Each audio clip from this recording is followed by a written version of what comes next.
Pemirsa, gelombang aksi unjuk rasa memprotes penerapan jam malam semakin meluas di Belanda. Bahkan unjuk rasa yang diwarnai kerusuhan ini berujung dengan penangkapan ratusan warga.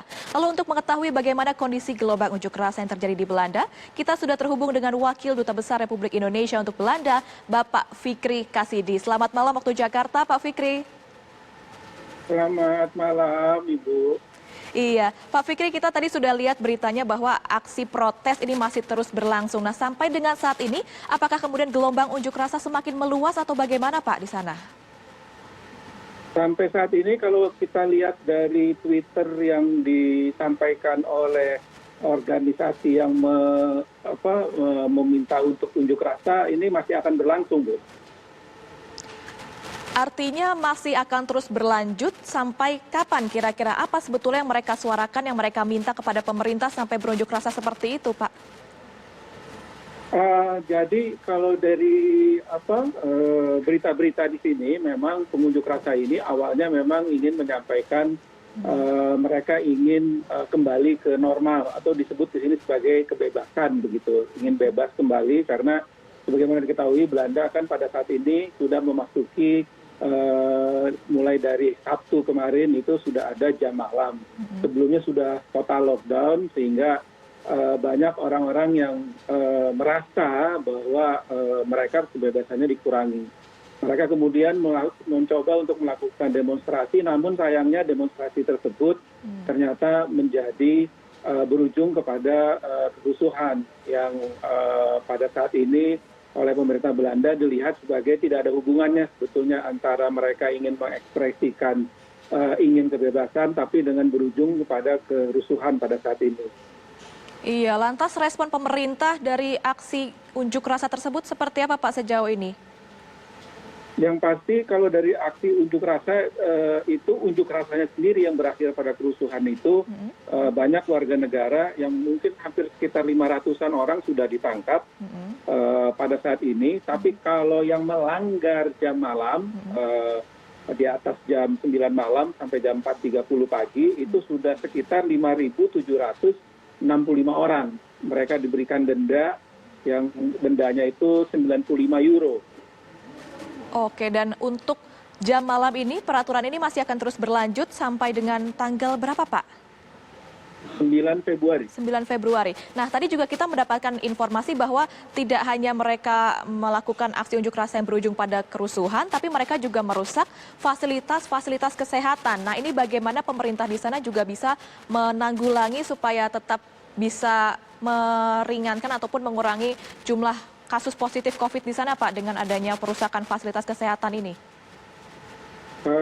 Pemerintah Belanda sudah mengerahkan polisi pada saat ini dan juga pasukan anti huru-hara untuk bisa mengatasi keadaan seperti ini. Bahkan di beberapa kota, wali kota sudah menyampaikan bahwa aksi demonstrasi ini ada yang memang waktu itu dilarang, cuma sayangnya walaupun sudah dilarang oleh wali kota, mereka tetap datang dan waktu diminta oleh polisi untuk membubarkan diri berujung pada kerusuhan.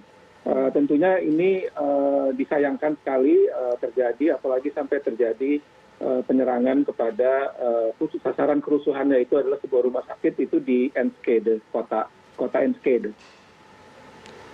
Iya, artinya sudah ditangani dan sudah dilakukan bentuk antisipasi seperti penjagaan-penjagaan oleh petugas keamanan di sana. Nah, tapi mungkin Pak, salah satu cara juga yang bisa dilakukan untuk mengurangi adanya kasus positif COVID di Belanda dengan vaksinasi. Nah, dengan adanya aturan jam malam, kemudian adanya aksi unjuk rasa yang begitu masif, mungkin tidak hanya di satu titik di Belanda. Sejauh apa sih Pak proses dan juga skema vaksinasi COVID di Belanda sampai dengan saat ini? Vaksinasi Belanda pada saat ini pada waktu akhir tahun kemarin tanggal 26 Desember itu sudah mendapatkan menerima vaksin dari BioNTech Pfizer itu sebanyak 165.000 dosis dan juga pada awal tahun ini bulan Januari sudah menerima sekitar 400.000 dosis dan ini sudah per tanggal 25 Januari kemarin itu sudah diberikan kepada masyarakat sebanyak 163.931 dosis. Jadi dan ini sedang berlanjut dan ini ada jadwalnya.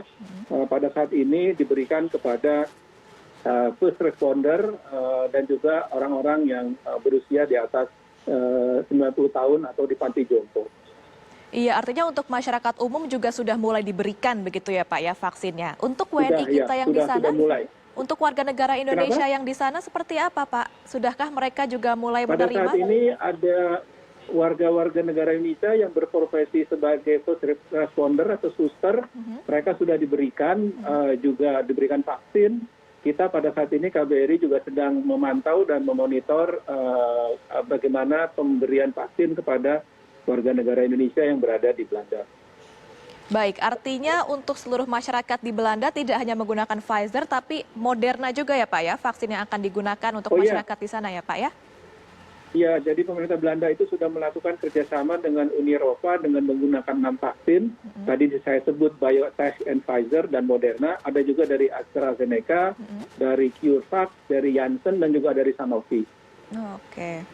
Nah, terakhir Pak, untuk skemanya sendiri tadi kan Bapak bilang sudah diberikan untuk masyarakat, artinya sudah melakukan vaksinasi massal. Nah, skemanya apakah mereka bisa langsung datang ke tempat vaksinasi atau mereka harus mendaftar terlebih dahulu atau nanti akan langsung didatangi ke rumah-rumah tempat mereka tinggal atau bagaimana Pak Fikri?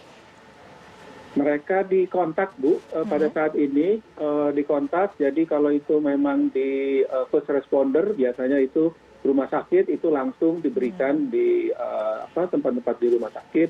Kalau di rumah jompo didatangi ke rumah jomponya dan pada saat ini pengaturannya melalui rumah sakit di Belanda dan juga ada istilahnya di sini GGD atau semacam rumah sakit rujukan yang diberikan oleh pemerintah Belanda.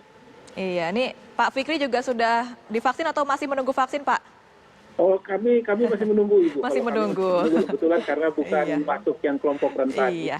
Oke, kalau begitu terima kasih banyak. Bapak Fikri sudah bergabung bersama kita di TV One. Semoga dengan perusakan fasilitas kesehatan ini tidak terlalu berdampak signifikan ya Pak ya, khususnya dalam penanganan COVID-19 ini. Terima kasih banyak Betul, Pak Ibu, Fikri, betul. Wakil Duta Besar Republik Indonesia Sama-sama. untuk Belanda, bergabung bersama kami di TV One.